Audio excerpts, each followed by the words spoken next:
Welcome back to the importance of editing. So, after all your hard work, you're left with a messy, bloated, unfocused project. What's a content creator to do? Well, with the importance of editing, we have a shot at finding a solution.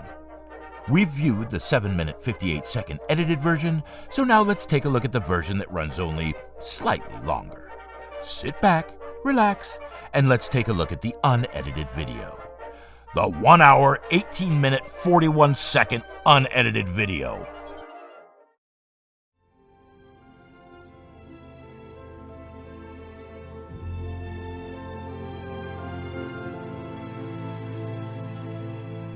Good day and good evening wherever you might be on this wonderful planet.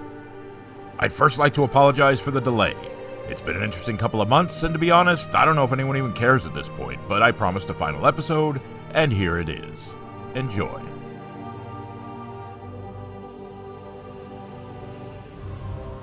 Hello and welcome back to episode 8, part 4 of the season finale of Amazon Studios' horrifically massive failure. Yes, that's right, ladies and gentlemen. For a limited time, you too can waste valuable brain cells and hours of your life that you'll never get back. It's the Lord of the Rings, the explosion of diarrhea. Now, I've been hearing conflicting reports from various sources on this show. In some, these two imbeciles are telling fans of the series that Season 2 will more closely follow the lore. In others, I'm hearing that Mr. Luther plans to ditch this season entirely and start over with a reboot. Now, if this second report is true, then that would make this entire series of videos on this show completely irrelevant and entirely pointless. And so, in the spirit of pointlessness, let's all sit back and enjoy the rantings of a deranged psychosis as we wrap up this season finale, and I can finally be free of this time-wasting hideous mess. But before that, I do have one small piece of advice for Lex Luthor. Now, let's get serious. Jeff Bezos, Mr. Bezos, Sir. It turns out I just happen to know the one and only way that you can save this series, and it entails that you put your money where your mouth is and spend $2 billion. Now, with all due respect to so brilliant an entrepreneur, time to dig the shit out of your ears, Jeffy boy, and listen up. Take out your little pen and write a check for $1 billion made out to Sir Peter Robert Jackson. Then you step back and give him total autonomy. Let him put together his own crew. Let his team do whatever it takes. Writing, directing, producing. Hell, let him fill the goddamn thing with white people if he wants. Who cares? You want a great series? Or another tokenized, muddled, unrealistic, laughable mess of inclusivity and diversion? Worst case scenario, Jackson pulls a Hobbit and screws the entire thing up. You are in the clear. No one blames you. They go after the genius who just can't seem to regain his past glory. It's a win-win decision for you. After all, this garbage fire of representation and current political ideology was a joke. And if I may be frank, you, sir, are something of a laughingstock for allowing this to happen.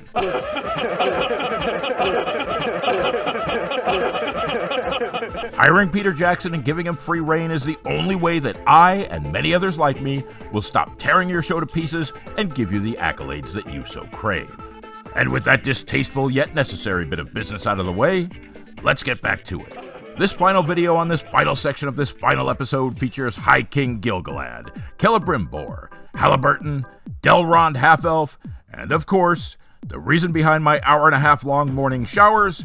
That's right, it's Mighty Morphin Power Pussy. And though I will have things to say for each of these characters, I've decided to mainly focus this video on Celebrimbor, head of Gwaith Emerdain, Lord of Eregion, Prince of the Noldor, and the greatest of all elven smiths, or Obrimze, as the well-hung lads at the bathhouse prefer to address the back of his head. What you staring at? You do better than that. Come on, squeal. I'm staring at the back of your head. Squeal. So, hey there, my, little friend. What'd you think of the series? I thought it was terrible. Really? Wait, you liked it? Oh, I'm not saying that. I was just curious to see what you thought. Well, I like Tootsie McGee. Understandable. I'm more Team Morphin Clark, but hey, whatever gets your bazooka blasting, I guess. Gross. And so now at this, the end of all things, let's take a closer look at this dumpster fire. This section begins with Halliburton and Mighty Morphin Power Pussy riding to a Region, where we find Delrond Half-Elf and Old Brimsy. These two morons are at opposite ends of the same issue, with Old Brimsy desperate to solve a problem in the face of Delrond Half-Elf's erectile dysfunction-inducing negativity. Hold on. You don't have to do that. Do what? You don't have to cover his face. I don't? No, you don't. This is the final episode of the season. We're all adults here. I think we can handle looking at Robert Armayo's face. Are you sure? Yes, I am. Get rid of that thing. Look, not only is the joke kind of tired, but constantly trying to come up with new and interesting ways to cover this guy's warped melon is really time-consuming. Yeah, for me, I have to do all the work. Yeah, right. You do all the work. Okay, I'm here now. We can start. We've already started. Why are you here? What, you don't want me here? No, it's fine. I don't know how I'm going to keep 3 voices going, but I'll do my best. What do you mean, 3 voices? Huh? Oh, nothing. He doesn't think you're real. Hey, what are you... What? Not real. I told you that in confidence. He's got mental issues. Hey, screw you, pal. Why did you think I'm real? What am I? That was supposed to be between me and you. He thinks you're a voice in his head. Whoa, are you okay? Ah, you prick. He says I'm not real. Really? When? Hey, why are you trying to embarrass me? On the last video, he said it right to my face. Is he gonna go crazy and kill us? What? I'm a little worried about that, too. All right, that's enough. Listen, the only thing I want right now is for you to show Robert Armayo's face. Oh, I think it's a terrible idea, but there you go. Okay, great. Please, just get rid of that thing. Okay. Okay, so these two morons are...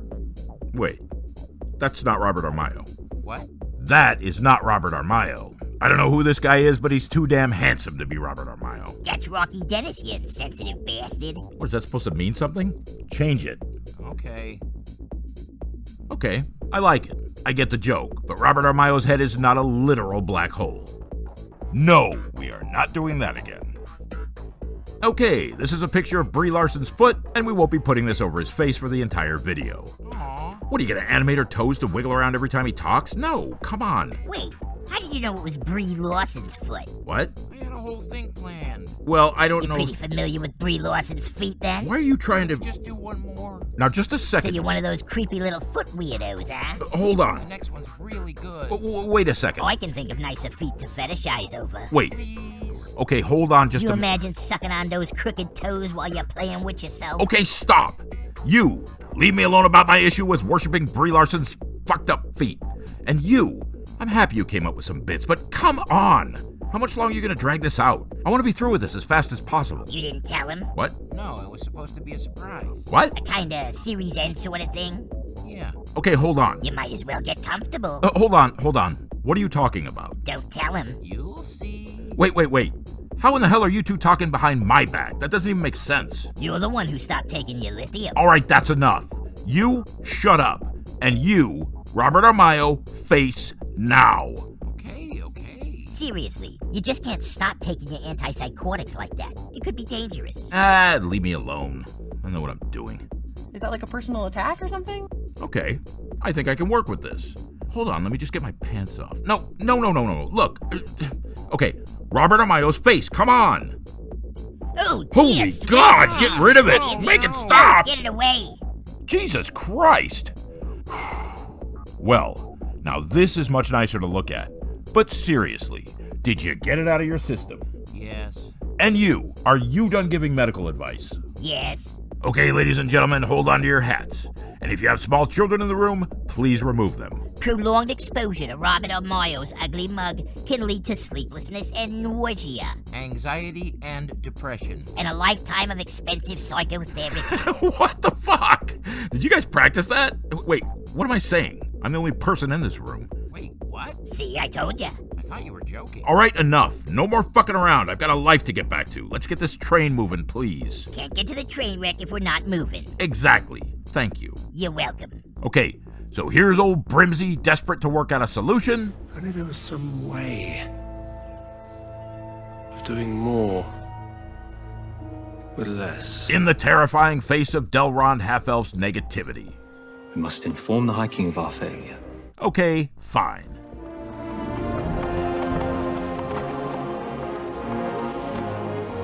Galadriel? What has happened? Enemy lance, 6 days ago. We rode without rest. Can you help him? Oh, what, he's a doctor now? Well, no, she's asking. I know what she's asking. She wants to know if the good Dr. Brimbor has any healers that can help, but that's not what she says. Amazon has spent a good deal of time, 7 full episodes, training us to ignore all but the main players. The background characters here are essentially cardboard cutouts. These writers don't seem to understand the concept of characterization, and so don't utilize the extras in any meaningful way. Not a one of them has ever given something to do that helps bring the story to life. I mean, seriously, do I need to make this comparison again? Peter Jackson took an extra with no lines and made him a symbol for Hobbiton. We're able to gauge the temperament of the Shire's populace based on this character's actions. We're given an insight into the attitudes and prejudices of a bunch of fucking midgets through this one guy. And speaking of fidgets, again, in this series, all of the tertiary characters are used as props to fill out a scene. It's all the same extras, you see them again and again, but they never rise above simple window dressing. Here's this guy.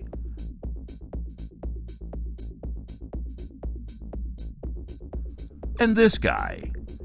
Oh my god, what the fuck? Not that guy, this guy. It's like the writers believe that by showing us the same extras in different scenes, we'll be tricked into buying into this group as a fleshed out, believable tribe based on familiarity and not through characterization.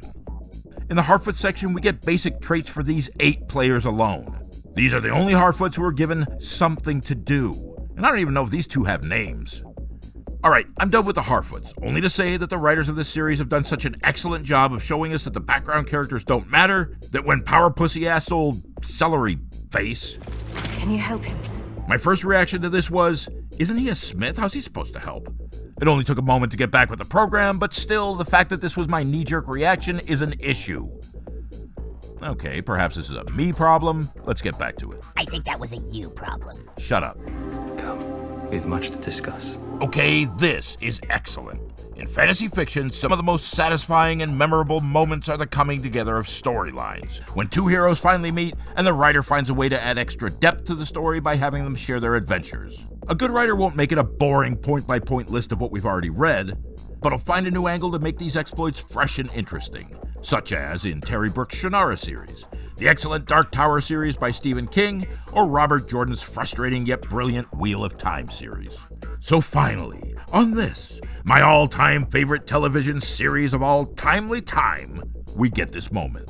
These 2 characters have gone through quite a bit since we last saw them together in episode 1, so let's just sit back and be awed by the sharing of adventures. I was nearly devoured by a sea worm. I spent days in Numenor, then rode with an army of Numenorian warriors, led by the Queen Regent, to do battle with an army of orcs. What have you been up to? Well, I got on my knees before a dwarf king.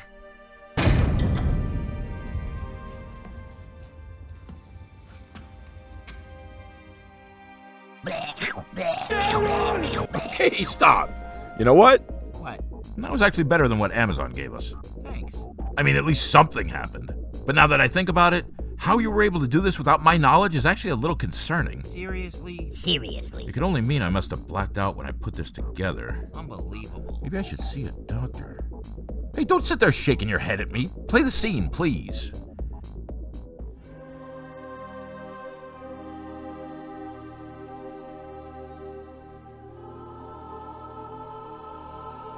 I believe the answer is E equals MC squared. What?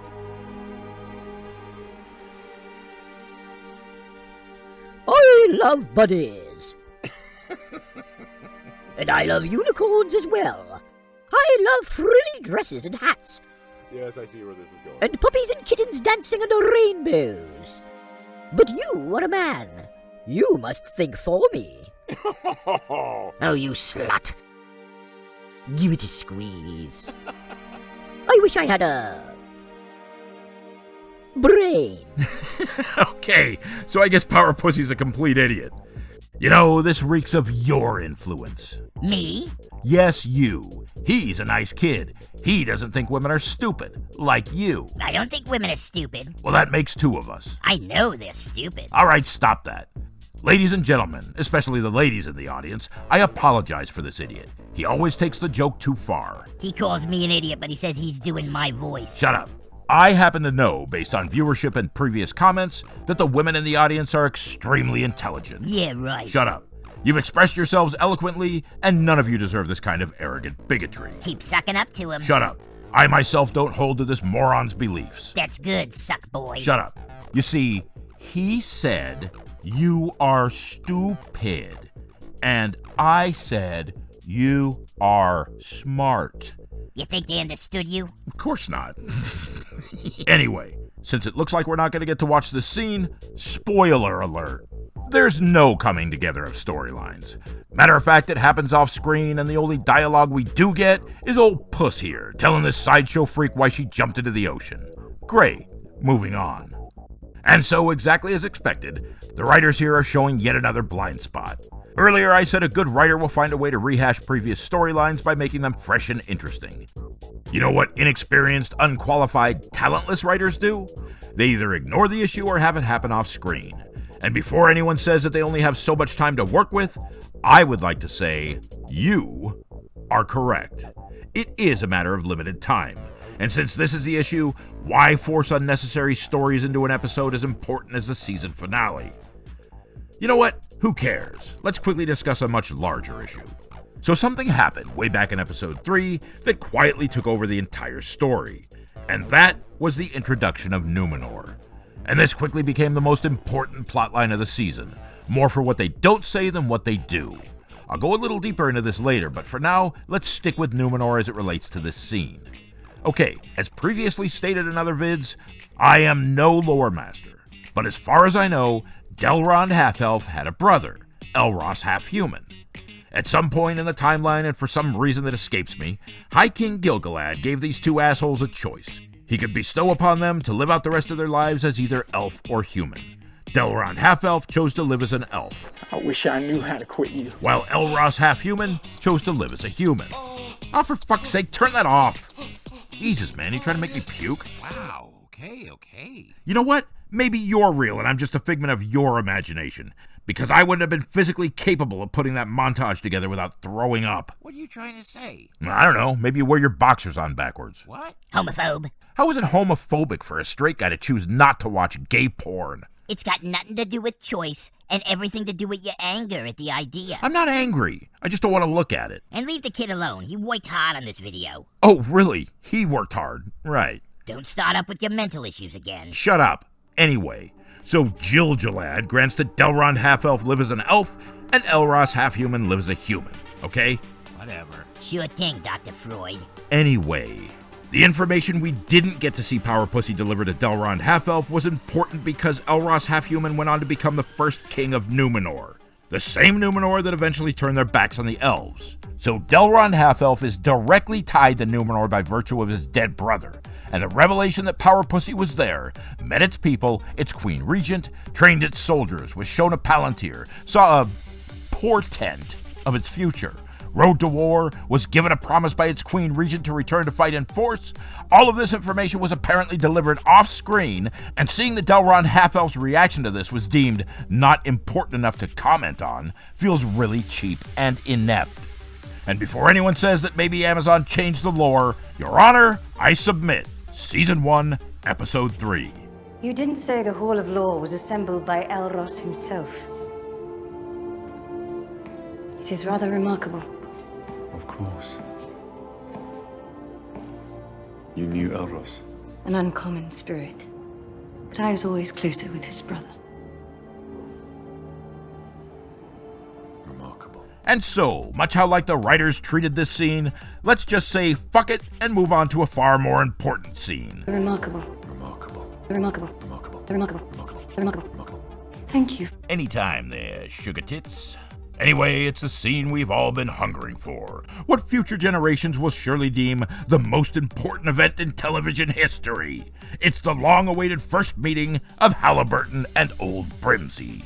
Which leads us to this guy. As far as this guy goes, I have very little to say here. I like Charlie Vickers. I like him as Halliburton, and though he's not 10 feet tall, I even like him as Sauron. This guy's won me over. I got no beef with old Chucky Vic. Far as I'm concerned, he's one of the highlights of the season. The tastiest banana in the bunch. No homo. Homophobe. Am I gay or do I fear gays? You gotta make up your mind. No, I don't. Okay then, let's watch this amazing scene. Who's there? Who's there? Reveal yourself. Doesn't he sound like an old woman in a horror movie? He sounds like an old woman in a horror movie. What the hell is he talking about? Hold on, watch.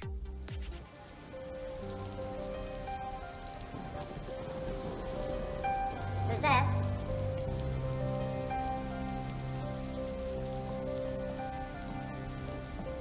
Who's that? Reveal yourself. I've come for your head, old Brimsy. That's pretty good. You liked it? Yeah, it was fine. Quick and to the point.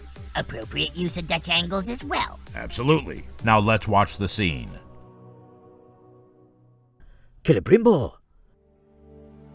The master I apprenticed to used to speak of the wonders of your craft. Are you a smith?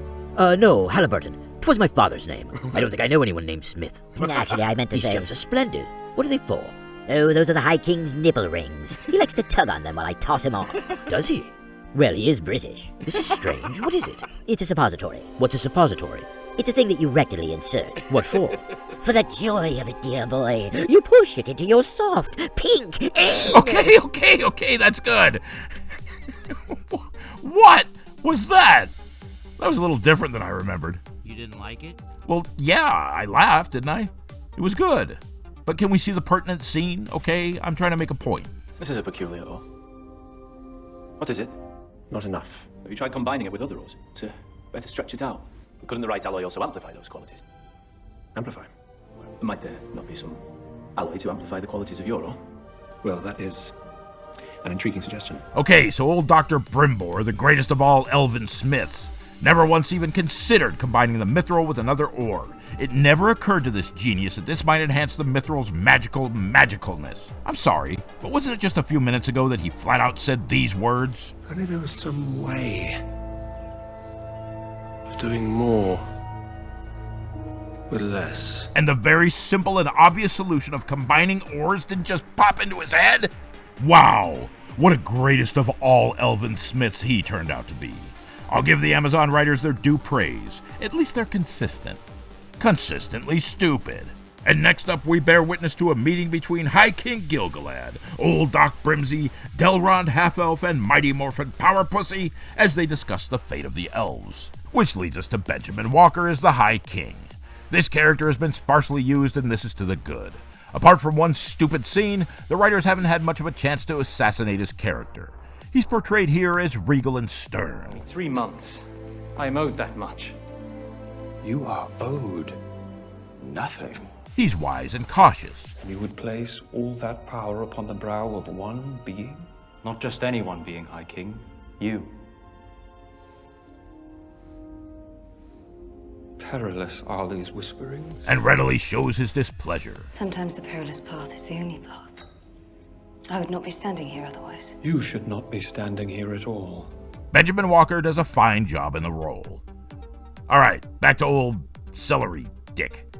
Now this is a very interesting scene. Pay attention to the doctor's subtle performance. So, you're saying that I stuffed this up my anus? Nice and rough, you naughty boy. Or if you're adventurous, you can stick it in your pee hole. Isn't it rather small? Well, the dildo factory is not yet complete. Perhaps a substitute. Perhaps a pickle. A big stick. An old boot. Or perhaps my arm. Why your arm? Because with my arm deep within your colon, I can tickle your G-spot and give you an anal orgasm. Oh, Jesus Christ. What about the poo? Wouldn't you get poo up your arm? Worry not. I'll lick it clean. What?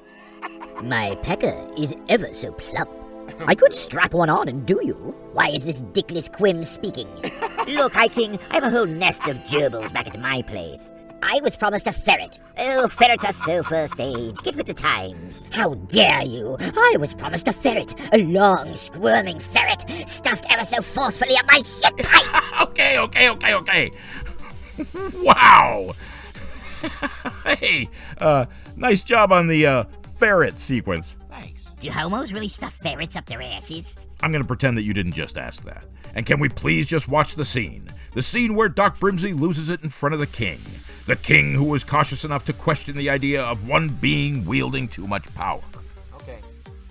But if this was to be our salvation, I'm afraid we needed it sooner. I almost had it sooner. It was only in speaking with the Southland that I realized, man, this idea was his suggestions were about the key that unlocked the dam. We are on the cusp of crafting a new kind of power. Not of strength, but of spirit. Not of the flesh, but over flesh. This is a power of the unseen world. Alright, so don't you think old Brimsey's speech here just might throw up a red flag? Power Pussy's interest is piqued because she recently heard this in relation to Sauron. But even if you'd never heard anyone say these words before... We are on the cusp of crafting a new kind of power. Not of strength, but of spirit. Not of the flesh, but over flesh. This is a power of the unseen world. Wouldn't someone of Lord Celebrimbor's stature, suddenly shouting at the king and foaming at the mouth over an unseen power over flesh, be just a wee bit concerning? Not of the flesh, but over flesh. And here, with all the gentleness and careful consideration of a maniac wielding a sledgehammer, the writers very subtly illustrate that old Doc Brimsey just might be under the influence of Sauron. Why is Star Wars music playing? Who are you? My name is Halliburton. Halliburton Palpatine.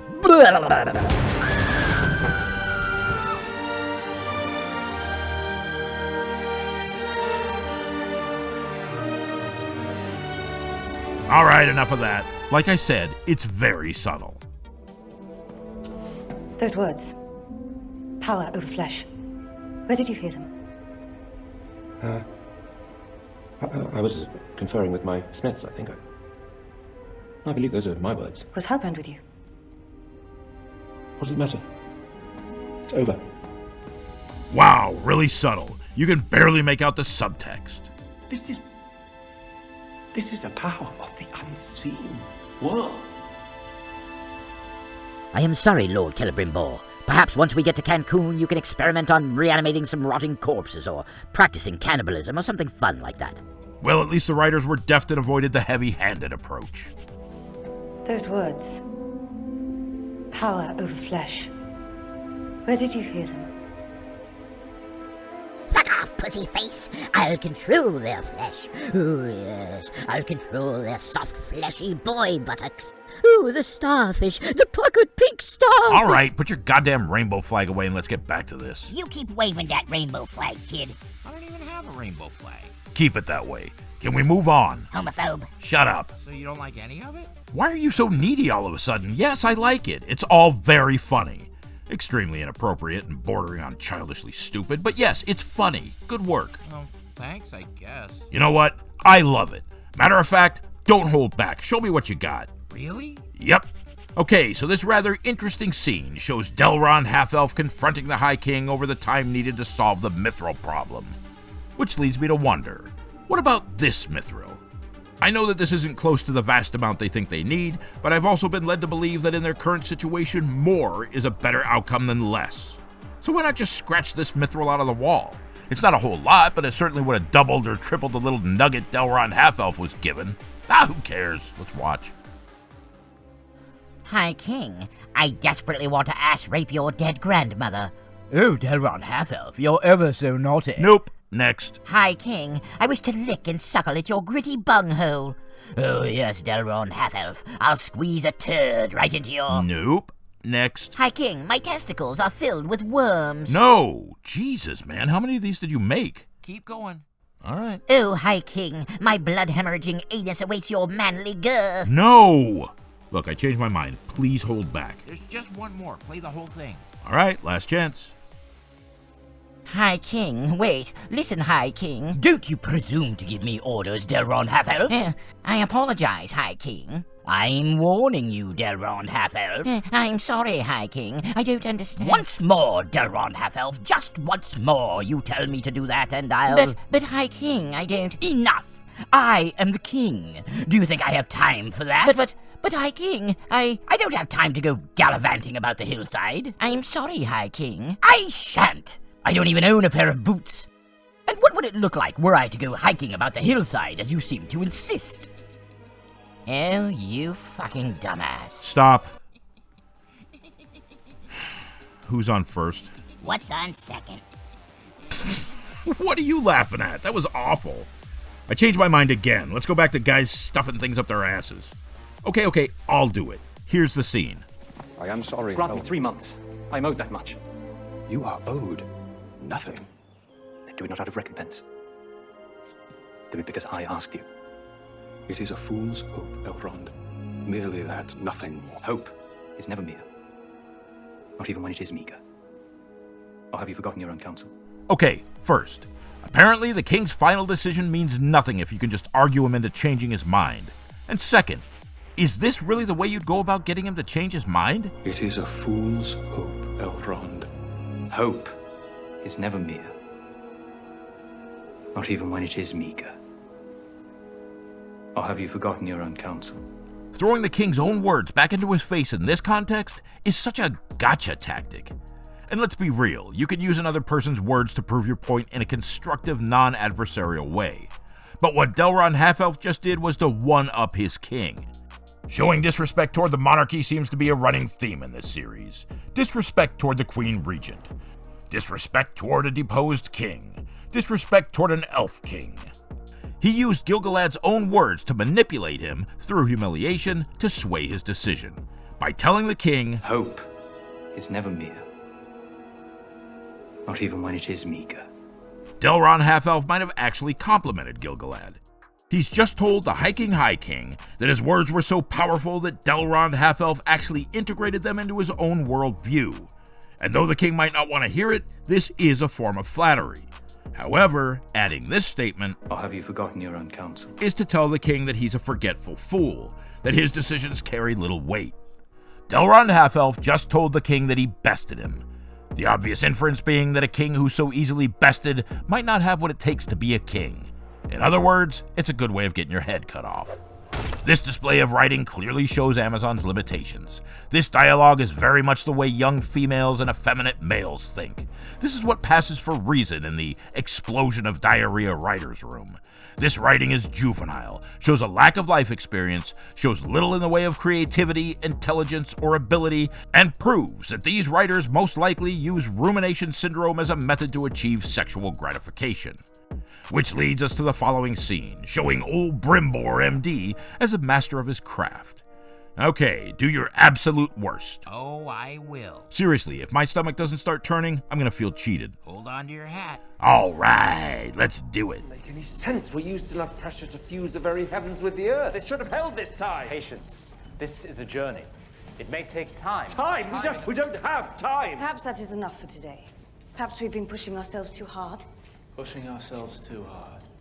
Supposing we've been using too much force. Meaning what? Meaning that the metals shouldn't be forced to join, but more drawn or coaxed together. Now, if that's true, we've been doing it all inside out. That's it? Yep. Okay, well, you subverted my expectations. Ryan Johnson would be proud. You know, you actually produced the most vile thing I've ever seen by doing nothing at all. Well played, good sir. Well played. Indeed, my good man. And so here we are again, with the brilliant Dr. Brimbor, metallurgist at large, the greatest of all elven smiths, who is such a master of his trade that he can't even comprehend the very simple concept of doing the opposite of what hasn't been working without being told to do so. This writing is truly gold standard. And in this scene, the most important scene of the season, the moment that each and every event has been building up to, apparently, though you wouldn't really know it by watching, they just kind of sneak up on you with new information to be used as a retroactive explanation, like this. He is not Sauron. He is the other. Beast. And so in this scene, Halliburton reveals himself as Sauron, which finally explains this, I guess. Supposing that we all buy into the idea of an abracadabra so powerful that all these people are forced to unsee this display, I suppose it's an explanation, even though the scene is extremely sloppy. Anyway, Halliburton's reveal. Yes, bring the biggest dildo. All of these men at once could not fill my gaping cave. Well, I'll have to sneak into Celebrimbo's rubber dick factory. It's not quite operational, but I suppose it might be the prototype. Hide! Yes, Celebrimbo. You certainly are the naughtiest elf I know. Oh, I require boy flesh. But of course, I'll round some up for you. Go! And don't use it on yourself, you homo. Hey, look at that. It's like getting some bonus content. Just kind of snuck that one in. Nice. So anyway, Halliburton reveals himself as Sauron.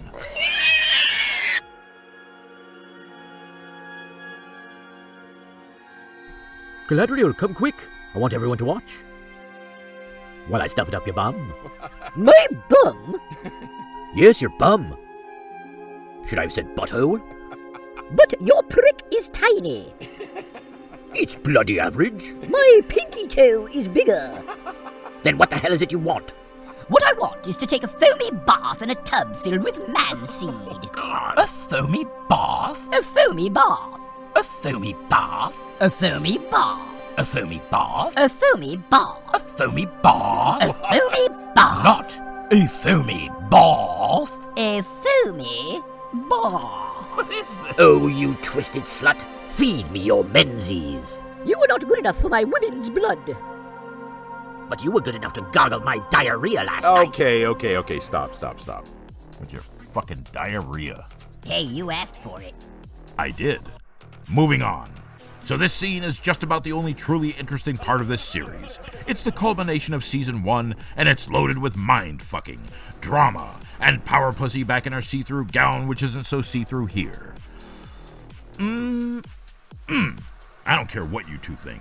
I'd love to bust a double nutload of man chowder right up this annoying bitch's crooked fucking nostril. Oh, you sicko. I think I just said that out loud. Oh, you think? So, yeah. This is by far the most interesting part of the season. This is the part where Galadriel's brother tells her it's okay to date black guys. What? Yeah, see? Do you remember what I whispered to you under this very tree? Touch the darkness once more. Oh my god, you are a fucking racist. Racist? It's right there in the show. Would you please shut up? We don't do racist jokes. We all agreed to that in the beginning. Where's the joke? He says... Shut up! Hey, up yours. Moving the fuck on. It's in the show. I can't even do the scene now, you jackass. Hey. Hey, you're the racist.